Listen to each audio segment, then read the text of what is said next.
Good morning everyone. आज आहे Saturday आणि आज ना मी तुमच्यासोबत शेअर करणार आहे माझं सॅटर्डे रुटीन. सॅटर्डेला मी काय करते, माझं सकाळचं रुटीन कसं असतं, तर ते तुमच्यासोबत मी आज शेअर करणार आहे. आणि आज ना आरोला स्कूलला सुट्टी आहे, पण त्याची आज मराठी स्कूल असते. इथं ना कॅनडामध्ये असं प्रत्येक वीकला सॅटर्डेला एक दिवस मराठी स्कूल असते. तिथं आपल्याला रजिस्ट्रेशन करावं लागतं, म्हणजे मग आपण आपल्या मुलाला तिथं पाठवू शकतो. त्यामुळे ना आरव गेलाय मराठी स्कूलला. आणि आज मस्त बाहेर पाऊस पण चालू आहे, खूप छान वेदर आहे, थंड थंड असं कोझी वातावरण आहे. मस्त आता स्प्रिंग स्टार्ट झाला आहे, इथं स्नो कमी होतोय आता, हळूहळू स्नो मेल्ट व्हायला लागला आहे आणि ना आता पाऊस चालू झाला आहे. तर आज मी तुमच्यासोबत माझं सॅटर्डे रुटीन शेअर करते आहे. तर चला आता सर्वात पहिले मी चहा घेते आणि नंतर कामाला लागते. आरोह मराठी स्कूलला गेला आहे ना, त्यामुळे घर एकदम शांत झालं आहे. आणि म्हणून ना फर्स्ट थिंग फर्स्ट माझा चहा, हा माझा छोटासा मी टाईम असतो. आधी पटकन मस्त चहा ठेवते. आणि सॅटर्डे असल्यामुळे ना आज जरा रिलॅक्स मूड आहे, घाई नाही, स्ट्रेस नाही, फक्त पीसफुल मॉर्निंग आहे. आता गरमागरम चहा झाला आहे, तो मस्त एन्जॉय करते. आणि आई झाल्यावर ना हे छोटे छोटे मोमेंट्स खूप स्पेशल वाटतात. थोडा वेळ स्वतःसाठी मिळाला की फुल रिचार्ज झाल्यासारखं वाटतं. आता चहा घेऊन झाला आहे. आता पटापट मस्त घर आवरते, सगळं झाडू लावते. आणि मग भांडे वगैरे आवरते, थोडेसे भांडे आवरायचे आहेत, रात्रीचे भांडे घासून ठेवलेले ते लावायचे बाकी आहेत, ते सगळे लावते आणि मग आंघोळीला जाते. तर चला पटापट. हे बघा, स्नो जॅकेट वरच पडलेले होते, ते व्यवस्थित ठेवून देते. सध्या हे जॅकेट घालायचं रोज काम पडतं, त्यामुळे ना हे जॅकेट सगळीकडे पसरलेले असतात. दररोज आवरलं तरी पुन्हा तसंच होतं. आई झाल्यावर ना असंच असतं, घर आवरणं म्हणजे एक नेव्हर एंडिंग प्रोसेस आहे, पण हळूहळू सगळं सेट होतं. आता ना थंडी थोडी कमी झाली आहे, मे बी नेक्स्ट वीक पासून स्नो सूट लागणार नाही, कारण आता टेम्परेचर पण थोडं प्लस मध्ये जाते आहे. आधी टेम्परेचर -20 पर्यंत होतं, पण आता ना टेम्परेचर चांगलं म्हणजे प्लस मध्ये यायला लागलं आहे. आता -1 -2 असंच टेम्परेचर असतं. त्यामुळे ना आता थंडी कमी झाली आहे. तसंही मार्च पासून इथं ना स्प्रिंग स्टार्ट होतो, त्यामुळे थंडी कमी होते आणि पाऊस चालू होतो. तर आता मे बी नेक्स्ट वीक पासून हा स्नो सूट लागणार नाही. तर बघूया कसं वेदर होतं, कारण कॅनडाच्या वेदरचा तर काही भरोसाच नाही. कधी थंडी. थोडंसं आवरलं की घर पण नीट वाटतं आणि मन पण शांत होतं. Small things but big difference. आता सोफा व्यवस्थित करते आणि सोफा कव्हर पण व्यवस्थित नीट लावून घेते, त्यामुळे ना लगेच नीट वाटतं. आणि घरात छोटं बाळ असलं की सोफ्याची हालत ही अशीच असते, पण आवरलं की परत फ्रेश वाटतं. चला आता किचन थोडं आवरून घेऊ. आणि सगळं नीट असेल तर मन पण फ्रेश वाटतं. आता ना रात्री धुवून ठेवलेली भांडे ठेवून देते. प्रॉपर ऑर्गनाईज केलं की खूप इझी पडतं सगळं. आणि ना मी ट्राय करत असते की सगळं सिस्टीममध्ये ठेवायचं, म्हणजे काम ना थोडं पटकन होतं. आणि सकाळी उठल्यावर ना मी सगळ्यात आधी किचन आवरते. मला क्लीन किचनमध्ये ना काम करायला खूप आवडतं. रात्री थोडा पसारा झाला होता, तो आता नीट करते आहे. भांडी वगैरे तेच ठेवायची होती, ते ठेवते आहे. मॉर्निंगला सगळं स्वच्छ असेल ना तर पूर्ण दिवस एकदम सेट जातो. बघा, आरोचे खेळणे किचन मध्ये पण असतात. सगळीकडे त्याचे काही ना काही पडलेलंच असतं. असं प्रत्येक रूम मध्ये ना त्याचं काही ना काही सापडणार.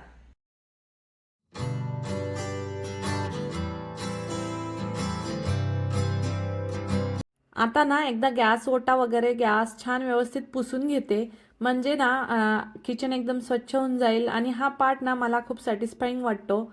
आता बघा मस्त क्लीन झाला आहे, एकदम फ्रेश फील येतो मला असं स्वच्छ झालं की. आणि सॅटर्डे म्हणजे ना थोडा स्लो स्टार्ट असतो, पण काम कंप्लीट केलं की नंतर मस्त एन्जॉय करता येतो.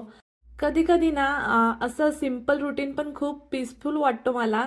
आणि विकेंडला थोडं स्लो घ्यायचा ट्राय करत असते मी, कारण हे सगळं करताना ना मला एकदम काम फील येतो. आता कांदे बटाटे लसूण ठेवायचं ते साफ करून घेते, म्हणजे याच्यामध्ये आता परत नवीन आणलं छान ठेवायला. किती साफ केलं तरी हे जसंच्या तसंच होतं. परत परत साफ करत राहावं लागतं हे. बघा, तरी मी चालूच असते माझं हे साफ करणं, तरी सुद्धा होतेच याच्यामध्ये तसं.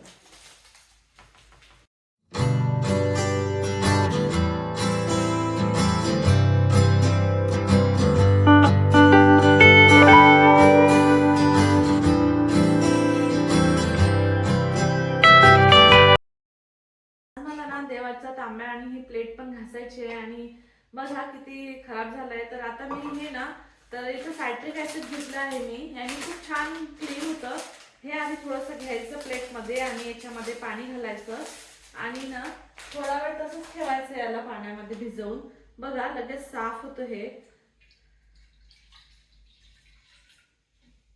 असं पाणी टाकायचं आणि बस याच्यामध्ये हे असे ना.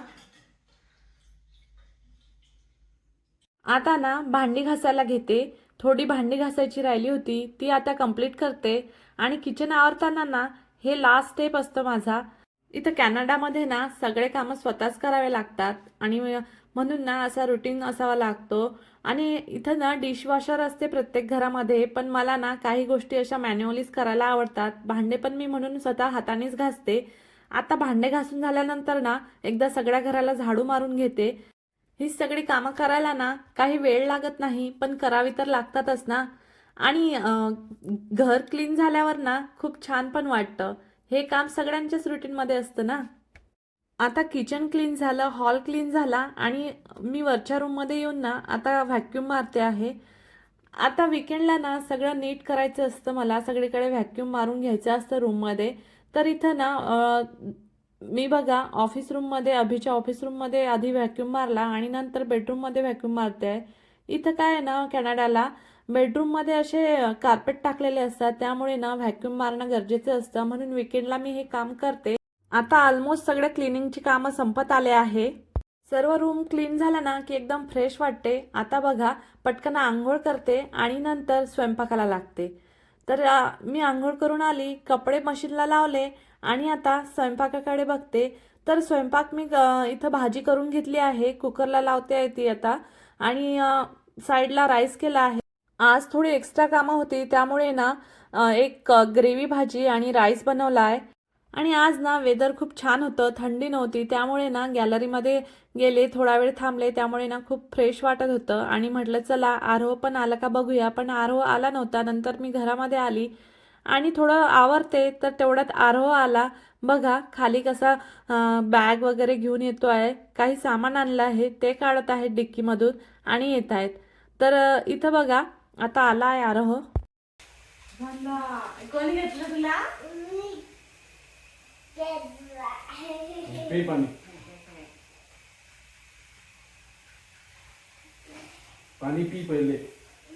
थोडं थोडं खायचं हा सोनू, पूर्ण नाही खायचं. बस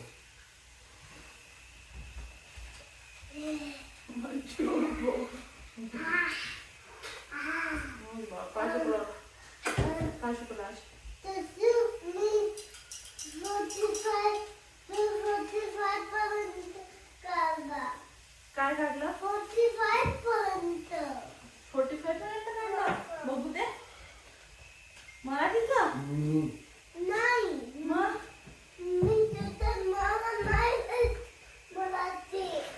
मग मराठीचं पण शिकवतो तुम्ही.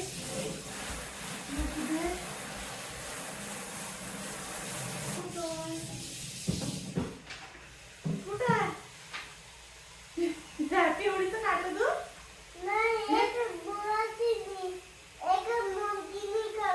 हे तुझ्या नोटबुक मध्ये आहे?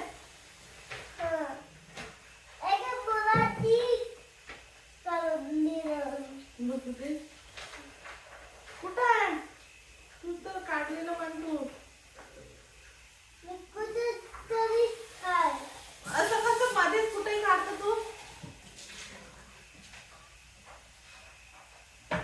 हे काय कोणी काढलं त्याचं? आरव स्कूलमधून आल्यावर ना त्याला थोडी भूक लागली होती आणि तिकडून येतानाच त्याने एक छान केक आणला होता, म्हणून ते खात होतो. आणि मी पण त्याच्यासोबत गप्पा मारताना खात होती, कारण मी पण एवढ्या वेळची कामं करून करून ना थकली होती. म्हटलं चला आता हा आलाय तर थोडं बसून याच्यासोबत गप्पा मारत खाऊया. नंतर पूजा बाकी होती, देवपूजा सकाळची, त्यामुळे ना देवपूजा करायला आली. आणि ना सकाळी सकाळी अशी मस्त देवपूजा केल्यामुळे ना मन एकदम फ्रेश होतं, प्रसन्न वाटतं आणि पूर्ण दिवस छान पॉझिटिव्ह जातो. आरोहचं तिकडे काहीतरी चालूच होतं मध्ये मध्ये बोलणं. मग छान देवपूजा वगैरे करून घेतली आणि नंतर आम्ही जेवण करायला घेतलं. आरवच्या पप्पांनी पण थोडंसं ज्यूस वगैरे घेतला, त्यामुळे ते म्हटले की तुम्ही जेवण करून घ्या, मी थोड्या वेळाने करतो, कारण त्यांना बाकी कामं पण थोडी आवरायची होती. त्यामुळे ना आम्ही दोघं मस्त जेवायला बसलो. आणि बस हेच होतं माझं Saturday morning routine. Hope so तुम्ही पण एन्जॉय केलं असेल. छोटे छोटे मोमेंट्स, थोडं काम, थोडं रिलॅक्स, एकदम पॉझिटिव्ह दिवस स्टार्ट झाला आहे. तुम्हाला पण असं विकेंड रुटीन फॉलो करायला आवडतं का? कमेंटमध्ये नक्की सांगा. आणि व्हिडिओ आवडला तर लाईक करा, सबस्क्राईब करा आणि बेल आयकॉन दाबायला विसरू नका.